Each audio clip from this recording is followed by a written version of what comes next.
មួយសម័យអង្គរចាប់ផ្ដើមនៅឆ្នាំ802 គ.ស. ដល់ឆ្នាំ1434 គ.ស. 2. រឿងដែលនិយាយថាព្រះបាទជ័យវរ្ម័នទី2យាងមកពីជ្វាគឺមាននៅក្នុងសិលាចារឹកស្តុកកក់ធំហេតុនេះនាំឲ្យអ្នកប្រវត្តិវិទូមួយចំនួនបានបកស្រាយថាជ្វាគឺកោះជ្វានៅឧបទ្វីបម៉ាឡេស៊ីជ្វានៅកោះស៊ូម៉ាត្រាជាដើមបើយើងពិនិត្យឲ្យច្បាស់ទៅជ្វានេះគឺម្ប៉ាខាងត្បូងគឺជាច្បារបានដូររង្គៈដែលនៅជាប់កម្ពុជាហើយវាយកកំពង់ផែតាមសមុទ្រព្រោះពេលនោះចិនឥណ្ឌូនេស៊ីនិងឥណ្ឌាបានយកកំពង់ផែតាមឆ្នេរខាងត្បូងជាតំបន់ពាណិជ្ជកម្មសំខាន់សម្រាប់ប្រកួតប្រជែងចាំប៉ានិងកម្ពុជាតែងតែធ្វើសង្គ្រាមនឹងគ្នាជាញឹកញាប់ចំណែកជ្វានៅឥណ្ឌូនេស៊ីពេលនោះពុំមានសមត្ថភាពមកវាយកម្ពុជាទេដូចនេះព្រះបាទជ័យវរ្ម័នទី2មិនមែនយាងមកពីជ្វានៃកោះឥណ្ឌូនេស៊ីទេគឺយាងមកពីចាំប៉ាខាងត្បូងបានដូររង្គៈនេះឯង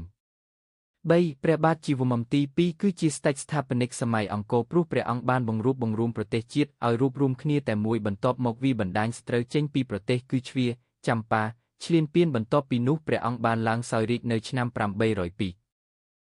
ព្រះអង្គបានប្រារព្ធពិធីនៅលើភ្នំគូលែនដើម្បីឲ្យព្រះអង្គក្លាយទៅជាស្ដេចចវាលគឺជាស្ដេចមហារាជលើស្ដេចទាំងឡាយដែលព្រះរាជាក្រោយយកតម្រាប់តាមព្រះអង្គ4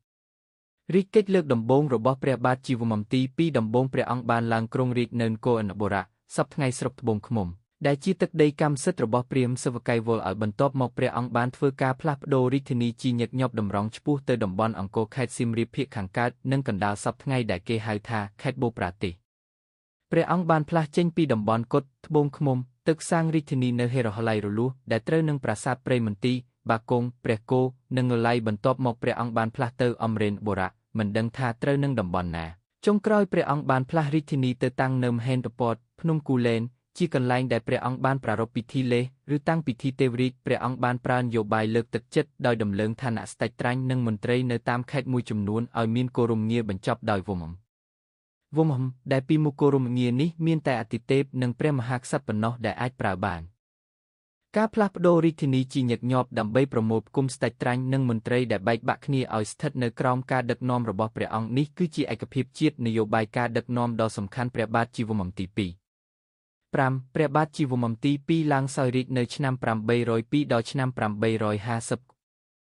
បន្ទាប់ពីឡើងសោយរាជ្យព្រះអង្គបានប្រារព្ធពិធី2គឺពិធីលេសពិធីកាលយានសិទ្ធិពិធីលេសបានប្រារព្ធបន្ទាប់ឡើងសោយរាជ្យនៅឆ្នាំ802ព្រះអង្គចេញបញ្ជាឲ្យព្រាហ្មណ៍ឈ្មោះម្រតាញ់ខ្លោញស្រីព្រឹទ្ធាវិនប្រារព្ធពិធីកាលយានសិទ្ធិឡើងនៅទីក្រុងរលធវដែលគូតែត្រូវនឹងស្រុករំដួលខេត្តស្វាយរៀងសព្វថ្ងៃក្នុងគោលបំណងសូមរារាំងកុំឲ្យជ្វាអាចដណ្ដើមកាន់កាប់កម្ពុជាបានឡើយនេះយោងតាមសិលាចារឹក956 6. ព្រា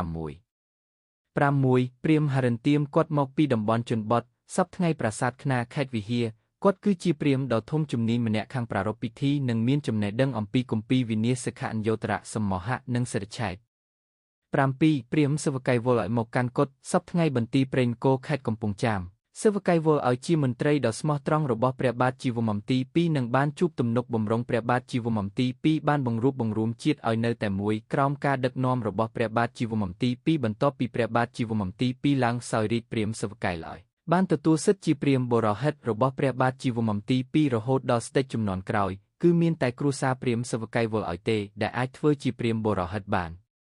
8. សម័យអង្គរចាប់ផ្ដើមនៅឆ្នាំ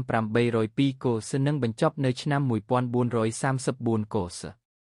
9. រាជធានីអង្គរសាង4ដំណាក់កាលគឺដំណាក់កាលទី1ក្នុងរាជ្យព្រះបាទទីសោមមទី1នៅឆ្នាំ893 គ.ស. ដែលមនីប្រាសាទភ្នំបាខែងជាស្នូលកណ្ដាលរាជធានីនេះគឺជារាជធានីអង្គរទី1ដំណាក់កាលទី2ក្នុងរាជ្យព្រះបាទសូអវមទី1ពីឆ្នាំ1010 គ.ស. ដល់ឆ្នាំ1050ដែលមានប្រាសាទតាកែវជាស្នូលកណ្ដាលរាជធានីប៉ុន្តែប្រាសាទនេះក៏សាងពុំទាន់រួចផងក៏ត្រូវរន្ទះបាញ់ហើយព្រះបាទសូអវមទី1ក៏បានបោះបង់ចោលការកសាងនេះដូច្នេះការកសាងរាជធានីអង្គរលើកទី2ក៏ត្រូវបោះបង់ចោលដំណាក់កាលទី3ក្នុងរាជ្យព្រះបាទឧទ្យាទិត្យវរ្ម័នទី2ឆ្នាំ1050ដល់1066 គ.ស. ដែលមានប្រាសាទបាភួនជាស្នួលកណ្ដាលរាជធានីនេះគឺជារាជធានីអង្គរទី2អរគុណសម្រាប់ការតាមដានស្ដាប់សូមបងប្អូនបន្តស្ដាប់ភាគ2សម័យអាណាចក្រអង្គរបន្តទៀតសូមអរគុណ